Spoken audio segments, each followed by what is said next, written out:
today I am attempting to do the 2006 spring-summer makeup look, which according to the book says her skin was moist and her hair was wet and flat against her neck, as if she had just gotten out of the bath, which I just did. The model wore white face makeup and a red lipstick.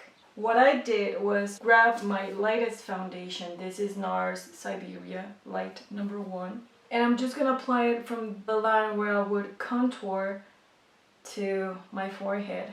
In this part of the face, I'm gonna grab the darkest shade that I have, which is Bellaris medium 1. There is a difference. I'm gonna grab my Kevin Aucoin angled foundation brush. I would say this type of foundation brush, the ones that are flat and angled, are my favorite. Not so much the buffing type of brushes or the flat, even though I use them whenever these are dirty. I'm excited for this. This is new in my collection. You see, it's fresh and I like it because I feel I get a better coverage out of this. Yeah, I'm gonna grab a dab of the darkest one. Yes, I don't have a pump. I'm gonna apply it on my jawline. I could use just bronzer to make this darker, but I want to play with this. Maybe in person it's much more noticeable, but on the photos I need it to really show.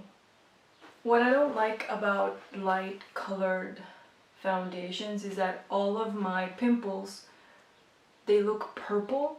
I have two options. Either I use this very pale powder. I think that one does have color because I have this one from Guerlain and it's white, but I don't think this will show up. Okay, let's try one side and the other.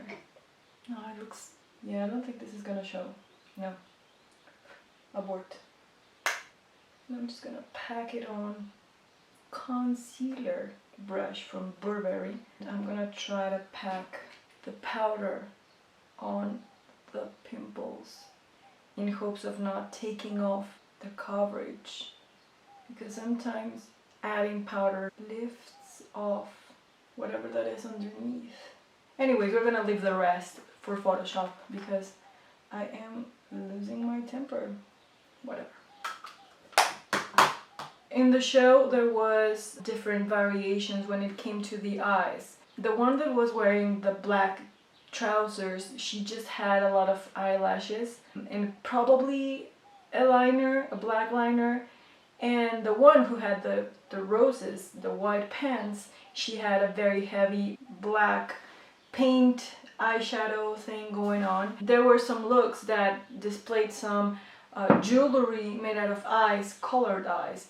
And there was some blue eyes, ice cubes, and the model would have blue eye shadow, blue eyes. You see? I think the trick was there. For spring summer, there was a red lipstick. I was browsing my book and I see that for the fall winter 2006-2007, she has the same white kind of halo from the jawline up.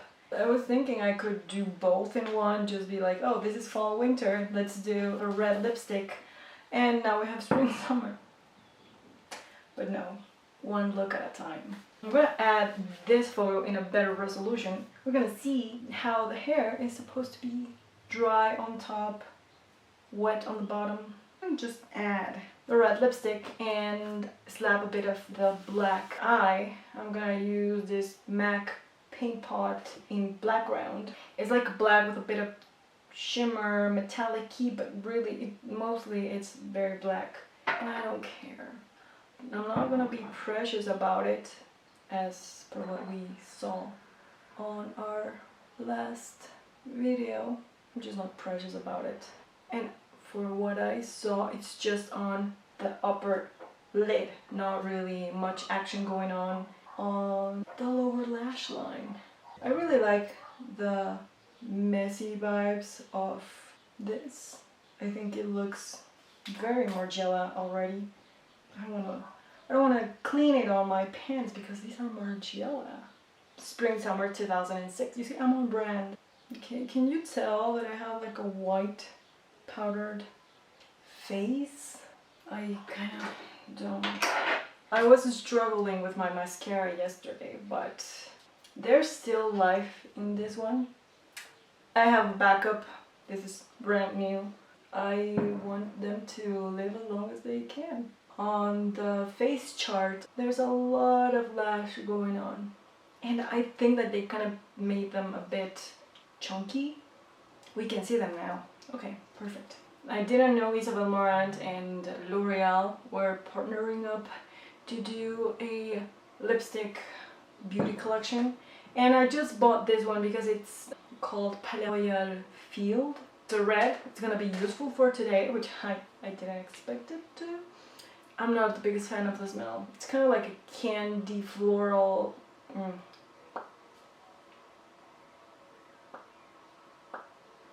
And now you know why you have to have a lip liner. I'm just lazy when it comes to lip liners. And voila. You know what? I'm not convinced. I need more white powder. Or maybe a bit of bronzer here. I'm gonna use this powder that is a little bit tinted. And I'm gonna use it here so that the white part is much more visible, kind of.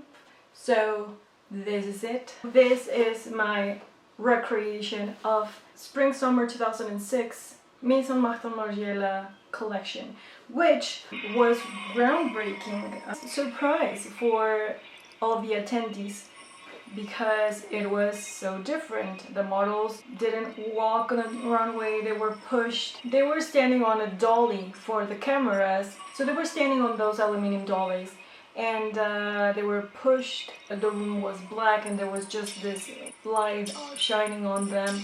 The garments were, I always loved that collection because they were showing kind of like how a garment, like finished and unfinished, maybe if it's a trouser or a dress, it's kind of like unfinished and raw edges, and the fabric, the extra fabric, is still attached to the cardboard roll where all the fabric is rolled in. I love that collection. It's very conceptual but still wearable. Like for instance, the trousers that I am wearing, they have this finished front and on the back there's some raw edges, but they're so wearable that they look good. The music was beautiful, but I'm not here to do an analysis. Wait until Bliss reaches 2006 for the analysis. This is the look I'm trying to do an homage, attempting not to die whilst I try to get the photo. So I started this series because quarantine, so no, I'm not risking anyone.